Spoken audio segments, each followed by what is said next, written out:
अलिबाग तालुक्यातील ग्रामपंचायत निवडणुकीत शेकापची बाजी। अलिबाग तालुक्यातील 6 ग्रामपंचायतींच्या पोटनिवडणुकीत शेतकरी कामगार पक्षाने दमदार कामगिरी करत 4 ग्रामपंचायतीवर विजय मिळवला। सरपंच पदासह सदस्य पदांच्या जागांवर शेकाप उमेदवारांनी बहुमत मिळवत आपली ताकद पुन्हा सिद्ध केली। अलिबाग तालुक्यातील नवेदर नवगाव या ग्रामपंचायतीच्या सरपंच तसेच नागाव, वैजाळी, रेवदंडा, कोपरोली आणि खंडाळे या ग्रामपंचायतीच्या प्रत्येकी 1 सदस्य अशा एकूण 5 सदस्य पदांच्या जागेसाठी पोटनिवडणुकांचा कार्यक्रम घेण्यात आला। नवेदर नवगावच्या सरपंच पदासाठी शेकापच्या अंकिता जैतू यांचा एकमेव अर्ज दाखल झाला होता, त्यामुळे त्या सरपंच म्हणून बिनविरोध निवडून आल्या। तर रेवदंडा ग्रामपंचायतीच्या सदस्य पदाच्या 1 जागेसाठी शुभांगी कोंडे यांची देखील सदस्य म्हणून बिनविरोध निवड झाली।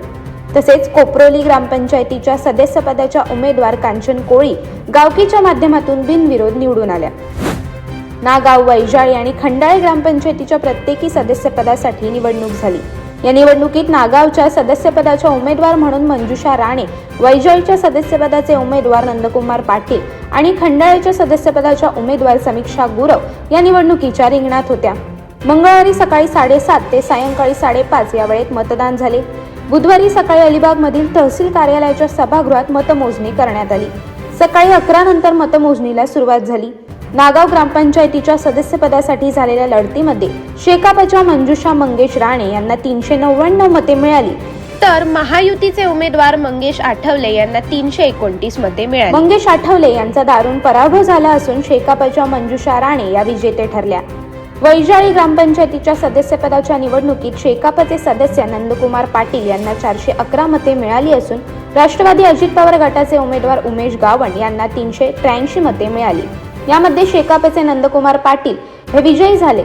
अलिबाग तालुक्यातील 6 ग्रामपंचायतीच्या पोटनिवडणुकीत नवेदर नवगाव, रेवदंडा, नागाव, वैजाळी या 4 ग्रामपंचायतींवर शेतकरी कामगार पक्षाचा लाल बावटा फडकला।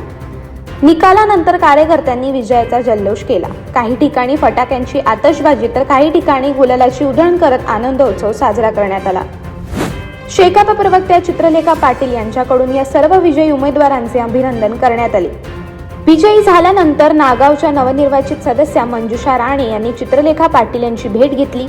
त्यानंतर वैजाळीचे नवनिर्वाचित सदस्य नंदकुमार पाटील, खंडाळेच्या उमेदवार समीक्षा गुरव यांनी देखील शेकाप प्रवक्त्या चित्रलेखा पाटील यांची भेट घेतली। अशाच अनेक घटना आणि बातम्या जाणून घेण्यासाठी सबस्क्राइब करा आमचे YouTube चॅनल केव्ही न्यूज आणि इन्स्टा पेज कृषीवल न्यूजला फॉलो करा।